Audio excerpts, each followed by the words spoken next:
안녕하세요. 오늘도 신민수 TV를 찾아주셔서 감사합니다. 오늘은 기도에 대해서 말씀드리고자 합니다. 아마도 여러분은 기도해야 한다고 하는 말을 끊임없이 들었고 또 왜 드려야 하는지 교회에서 이렇게 배웠을 줄로 압니다. 기도를 통해서 하나님으로부터 응답을 받는다. 기도로 사단을 무찌를 수 있다. 기도를 통해서 어려움을 극복할 수 있다. 등등 말이죠. 어떤 목사가 말하기를 기도는 불안하니까 기도하는 것이다. 또 자신의 결핍을 해결하기 위한 수단으로 하나님께 간구하는 것이다. 이렇게 말하더군요. 한국에서 굉장히 유명한 목사인데 이런 발언을 하는 것을 보고 깜짝 놀랐습니다. 여러분, 기도는 여러분의 결핍을 하나님께 전달하는 도구가 아닙니다. 성경 말씀에 이렇게 말씀하십니다. 항상 기뻐하라. 쉬지 말고 기도하라. 범사에 감사하라. 이는 그리스도 예수 안에서 너희를 향하신 하나님의 뜻이니라.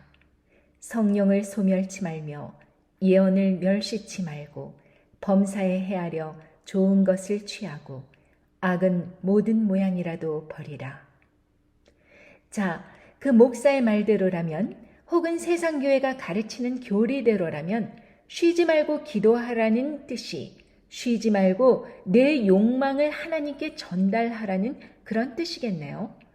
또 나의 결핍이 항상 나와 함께 있으니까 그 결핍을 채우려고 기도하라고 하는 것이겠네요.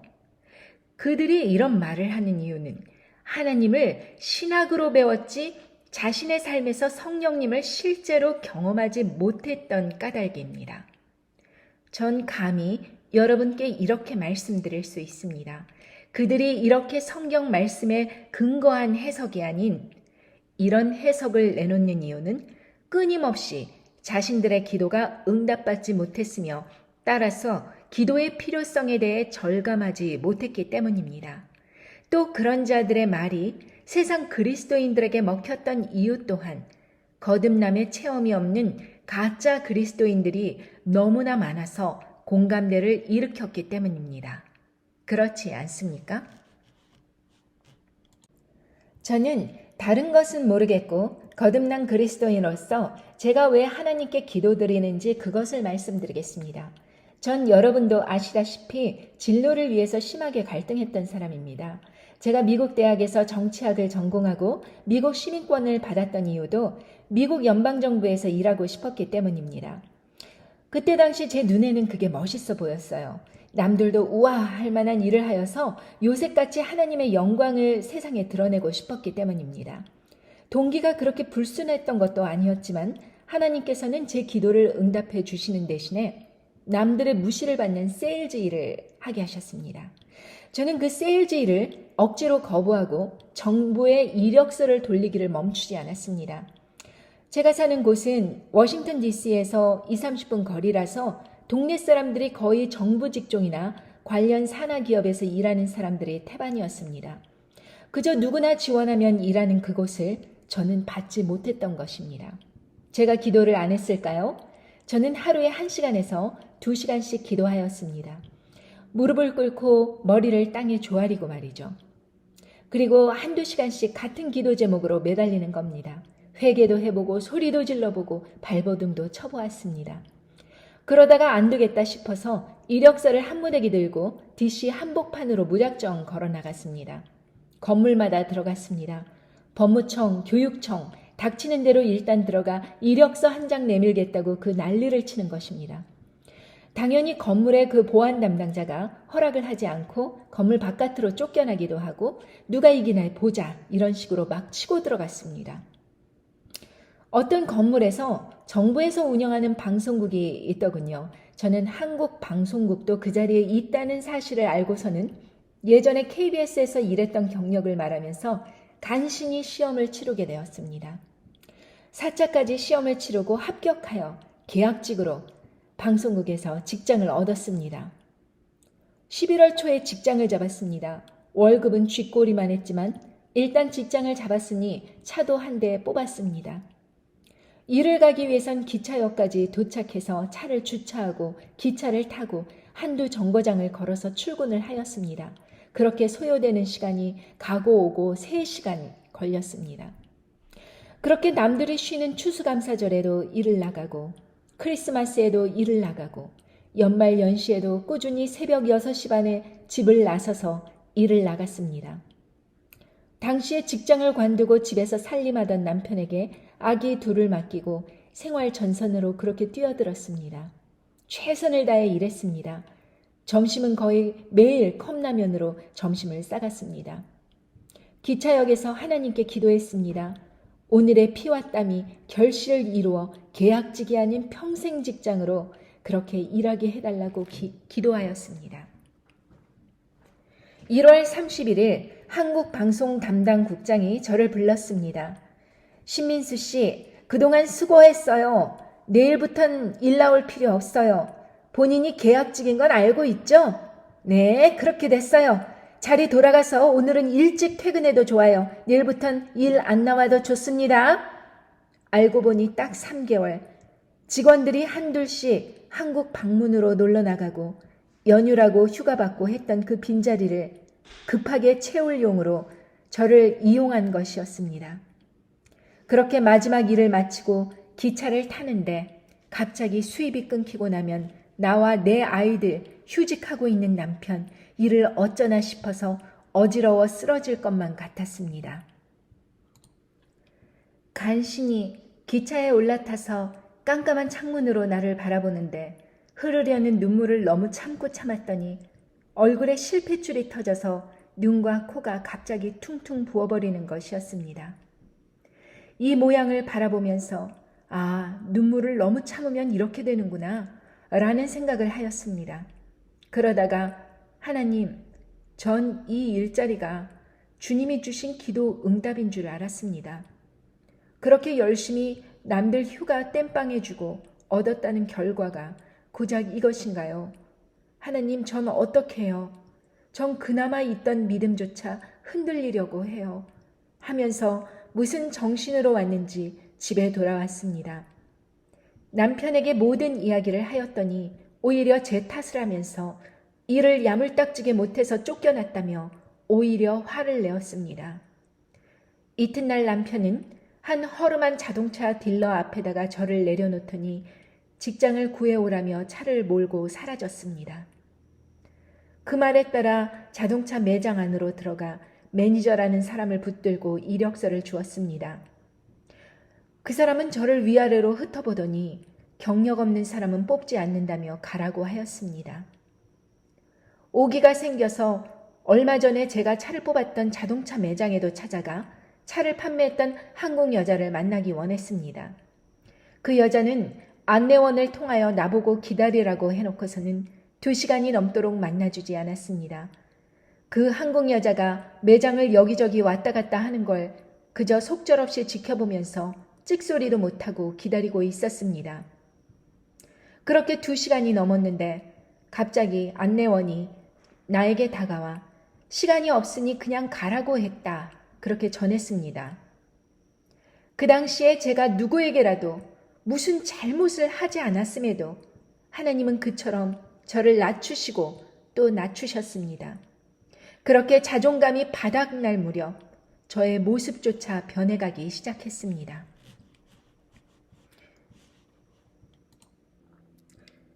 백문이 불여일견이라고 제 사진을 보여드리겠습니다. 정말 부족하지만 첫 번째 사진은 27살에 막 결혼할 당시의 사진입니다. 그때 당시에는 자신감이 있었고 당차고 정말 모든 주장이 뚜렷했던 그런 시절이었습니다. 그런데 그 옆에 30살 되었을 때 3년이 지나서의 저의 모습입니다. 이 3년이 지났을 뿐이지만 저는 이런 모습으로 변해 있었습니다. 그때 당시 저는 실어증까지 걸렸었습니다. 저를 위해서 항변할 수가 없어서 한 1년 동안 거리며 말을 더듬으며 살았습니다. 어느 날 자고 일어나 보니 혀도 둔해지고 말도 어눌해졌습니다. 사람들은 이유 없이 저에게 손가락질을 해댔으며 막말을 하였고 이리저리 치이기 일쑤였습니다. 잘못한 것 없어도 매일 싸움을 걸어오는 사람들이 많았습니다. 그러다가 그 옆에 쉰이 되고 난 후 제 모습입니다. 사진의 순서가 바뀐 게 아닙니다. 쉰이 됐을 때 그 연도수도 써 있었기 때문에 최근 사진으로 이 사진을 선택한 것입니다. 이렇게 30에서 쉰까지 20년 동안 저에게 많은 일들이 일어났습니다. 결국 저는 자동차 업계에서 가장 들어가기 어려운 선망의 대상인 벤츠, 그것도 가장 부촌에 자리 잡은 대형 딜러에 입사를 하였고 거의 첫 달서부터 탑 세일즈가 되어 있었습니다. 그냥 가만히 있어도 손님들이 찾아와 차를 사갔습니다. 어느 정도 쉽게 팔았냐면 뭘 보러 왔다고 하면 혹시 이 모델 찾으세요? 하고 보여주면 그게 맞다 그러고 그 보여준 차로 가격 흥정하고 팔았습니다. 어떤 미국 손님은 저에게 굳이 다가와서 나 저 차 좀 사게 해주세요. 그래가지고 그럼 그러자고 해서 30분도 안 돼서 판매한 적도 있었습니다. 또 검은색 자동차를 보여주면 혹시 하얀색 있어요? 하고 손님이 물어봅니다.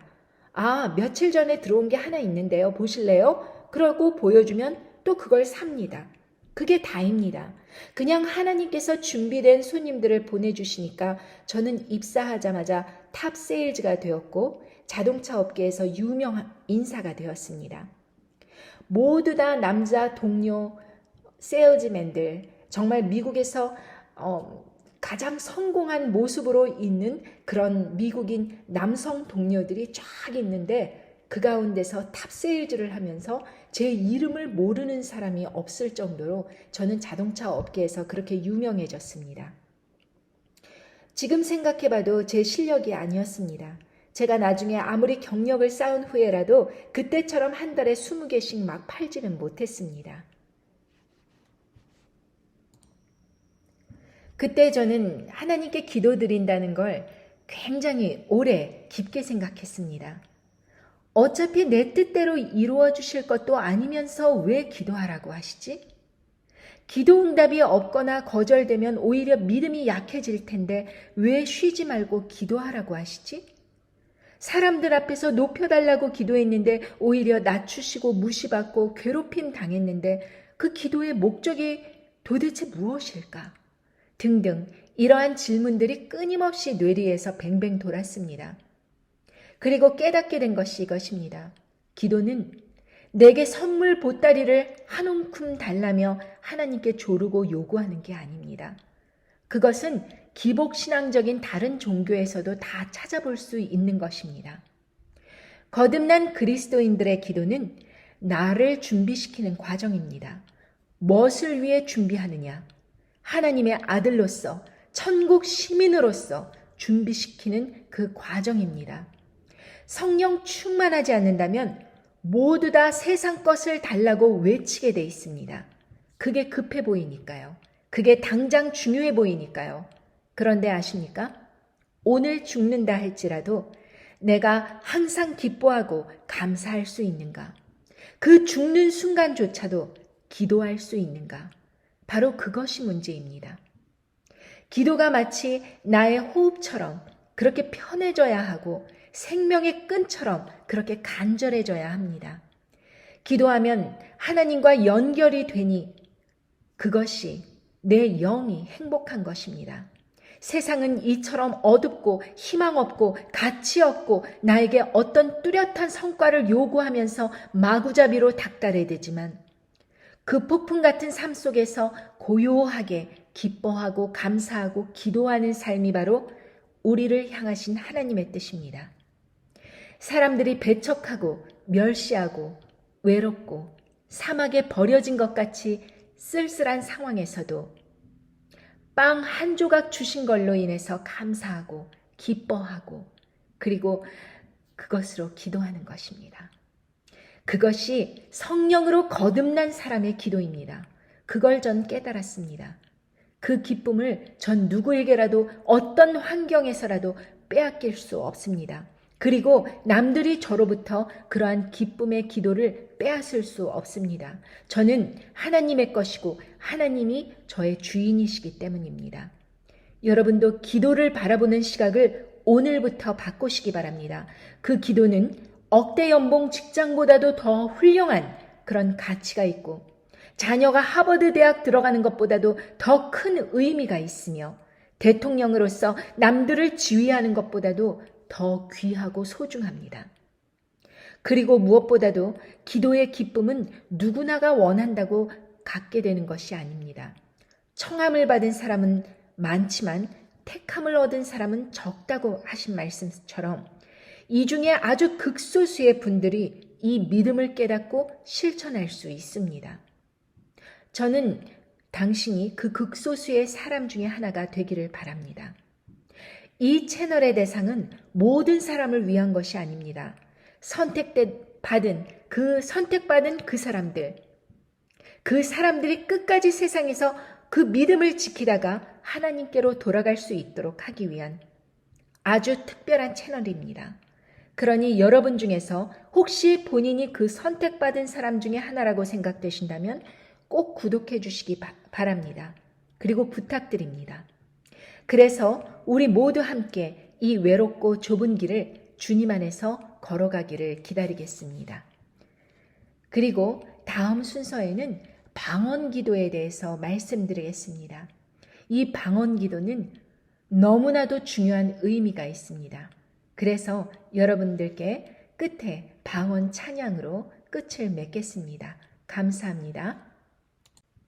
이 방언 찬양을 들으면서 여러분들께서도 함께 기도해 주시기 바랍니다. 마음에 성령님이 가득한 그런 삶이 되기를 원하면서 또 그리고 아픈 곳이 있으면 아픈 곳을 하나님께 내놓으면서 하나님께서 고쳐주시기를 기도하면서 열심히 하나님 앞에 나아가도록 하기를 바라겠습니다.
Sedriamo